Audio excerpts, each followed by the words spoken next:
Podcast Tênis Brasil com José Newton Dalcin. Rafael Nadal conseguiu mais uma vez surpreender o mundo do tênis. E ele próprio ficou surpreso, hein, minha gente? Como ele declarou na entrevista oficial depois de derrotar Daniil Medvedev naquela batalha incrível de 5 horas e 25, numa virada épica, ele admitiu que não tinha realmente a menor expectativa de conquistar o seu 21º Grand Slam.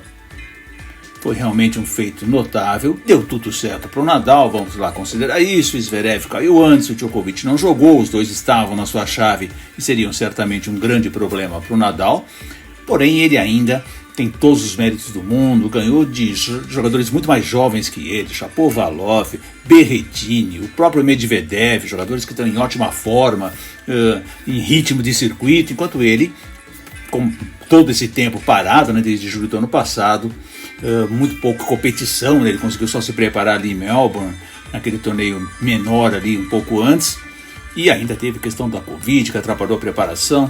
Enfim, Nadal de novo superou todas as barreiras possíveis e imagináveis, conquistou um título muito merecido, desde 2009, quando ele ganhou a primeira vez. Foram outras 5 finais que ele disputou, tentou muito, ficou muito perto de vencer aí naquela final incrível de 2017 contra o Federer.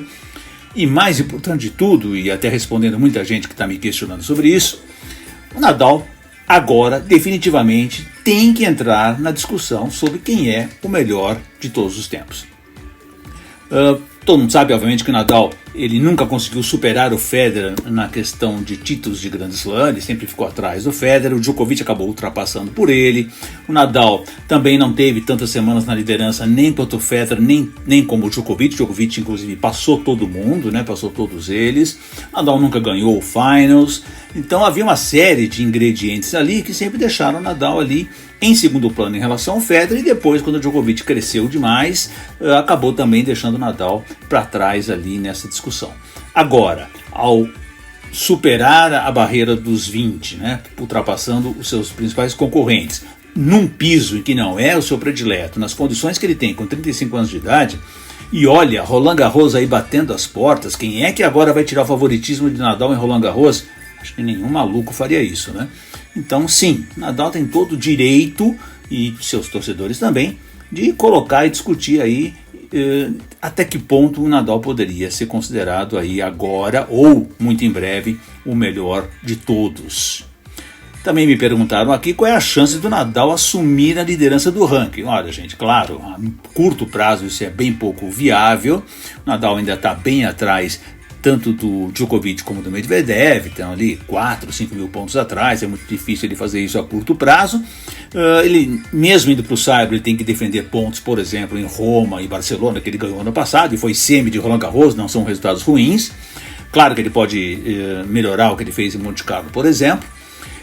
Mas vamos lembrar que o Nadal não jogou nem o Wimbledon, nem o US Open, e ficou todo o segundo semestre afastado do circuito. Então ele tem toda a chance do mundo de dar uma disparada no ranking, de ganhar muitos pontos nesse segundo semestre, né? Então, olha, eu acho que é bom todo mundo colocar barba de molho aí e ficar de olho no que o Nadal pode fazer aí em relação também ao ranking. Mas eu não quero falar muito tanto do Nadal, já falei muito lá no blog do tênis, já respondi muita gente. Eu quero deixar muito os nossos 2 convidados aqui participarem e darem as suas opiniões, tanto sobre o Nadal como o que aconteceu na Austrália. Paulo Cleto, Luiz Stefani, aqui com a gente no podcast desta semana. Paulo Cleto, obrigado pela tua presença aqui no podcast Tênis Brasil mais uma vez. Queria saber de você o quanto te surpreendeu essa conquista do Nadal na quadradura e depois de vir do longo problema de contusão que ele teve.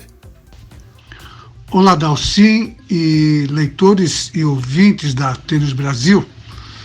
Se a vitória do Nadal ou foi inesperada, se por um lado foi inesperada pelas contusões, pelo tempo longe das quadras, pela idade do Nadal e pelos novos adversários, por outro lado, a conquista poderia ser esperada pelas mesmas razões. óbvio que tirando as contusões.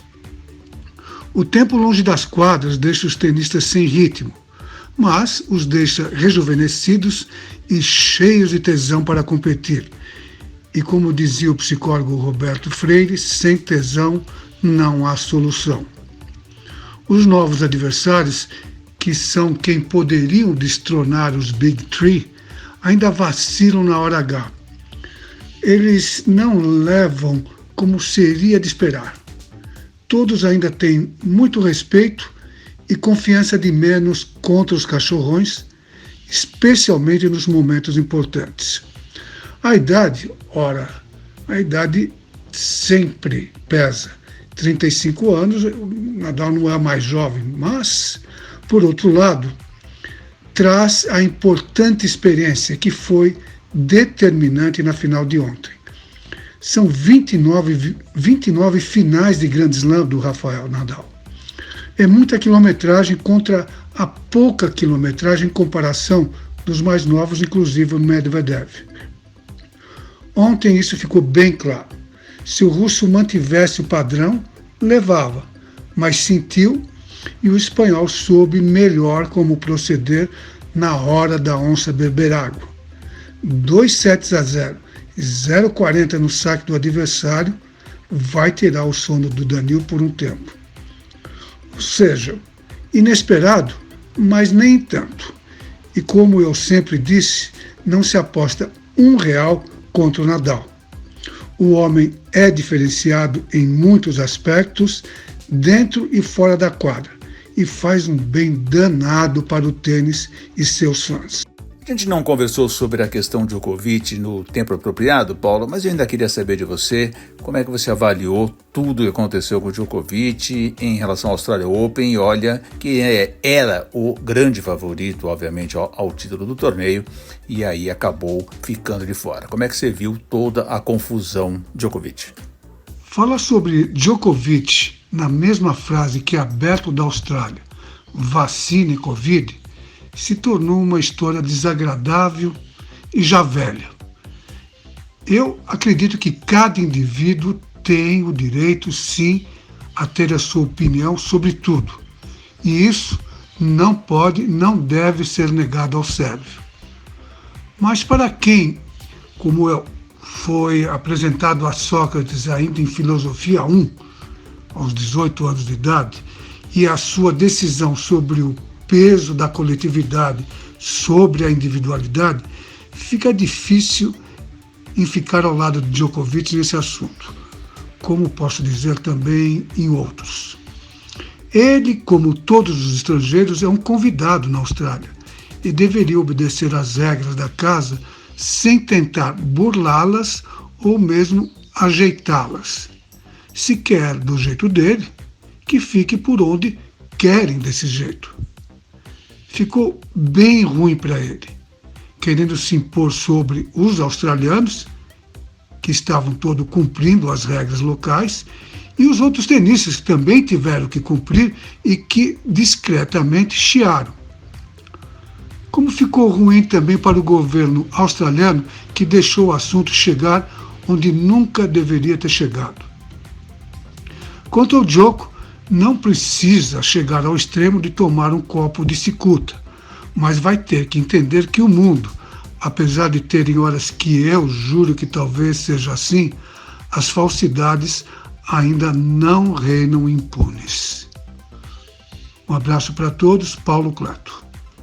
E de Paulo Cleto vamos emendar aqui o papo com Luísa Stefani. Luísa, grande prazer em conversar novamente com você. Obrigado pela sua presença aqui no podcast Tênis Brasil. Me conta, você assistiu ao Australia Open, como é que foi essa experiência, obviamente não tão boa, de assistir a um grande slam ao invés de estar lá na quadra? Oi, Zé Newton. Primeiramente, muito obrigada pelo convite, um prazer estar aqui com você. E eu assisti o Australian Open, adorei, obviamente era na madrugada, então geralmente eu assistia os primeiros jogos e os de amanhã cedinho, porque o resto da madrugada eu tinha que capotar para acordar cedo para treinar. Mas senti saudades, a Austrália sempre é o meu torneio favorito de jogar, eu amo Melbourne, então perder o torneio realmente doeu um pouquinho, mas por outro lado eu adorei assistir, eu me senti mais próxima, foi legal assistir a competição, as simples, duplas, principalmente os jogos dos brasileiros eu não perdi nenhum, então por mais que eu não estive lá, não pude estar lá, eu aproveitei bastante a oportunidade de assistir um grande torneio. A grande campanha da Bia, junto ali com a Danilina, elas endureceram muito para as melhores do mundo, eliminaram as cabeças 2. Acho que isso, Luísa, deixa bem claro que o circuito de duplas hoje está muito forte e muito aberto, você não acha? A campanha da Bia foi excepcional, incrível, até emocionante. No final eu acompanhei todos os jogos e foi super legal de ver a maneira que ela estava jogando, feliz, confiante. A entrega do time dela e elas sempre foi impressionante, então é super legal ver ela colhendo frutos, né? Assistir isso de longe, mas ao mesmo tempo de perto. E já tenho recebido essa pergunta bastante. O povo brasileiro com certeza quer ver essa dupla 100% brasileira. Eu acho que o futuro vai dizer se a gente vai se reunir, com certeza encaixar um calendário, mas ao mesmo tempo ela continua focada na simples, eu tenho meus objetivos na dupla e na simples também, então vamos ver o que o futuro traz, mas seria ótimo realmente reunir essa dupla e representar o Brasil 100%. E a façanha do Nadal, hein, Luísa? Você obviamente acompanhou, me conta o quanto o Nadal inspira os outros tenistas com essas suas atuações tão espetaculares. O feito do Nadal foi incrível, não só ontem nesse Austrália, mas a carreira dele inteira como atleta, como jogador, mas também como pessoa. Parece ser um ser humano incrível, com uma grande perspectiva da vida e realmente super inspirador, principalmente depois do que ele passou nesses últimos meses, né? A lesão no pé, o Covid, cirurgia, principalmente eu estando voltando de recuperação, assistir isso é super motivador também. Então essas finais da Austrália foram assim impressionantes para o esporte. Acho que todo mundo fã de tênis, ou até pessoas que nem acompanham tanto devem ter se inspirado e podem usar esses jogos como muito aprendizado. Então o Rafa inspira todo mundo. Foi realmente sem palavras. Eu até emocionei na final, estava torcendo muito e foi lindo de assistir. Luísa Stefani, muito obrigado pela tua presença aqui no podcast. Estamos todos aqui na torcida por a sua perfeita recuperação e o retorno mais rápido possível. Um grande abraço para você. Muito obrigada. O joelho está melhorando bastante, estou treinando cada vez um pouquinho mais e aproveitando esse tempo em casa aqui com a família. Mas logo mais estou de volta às quadras. Obrigada e um beijo para todos vocês. Este foi o podcast Tênis Brasil com José Newton Dalcin.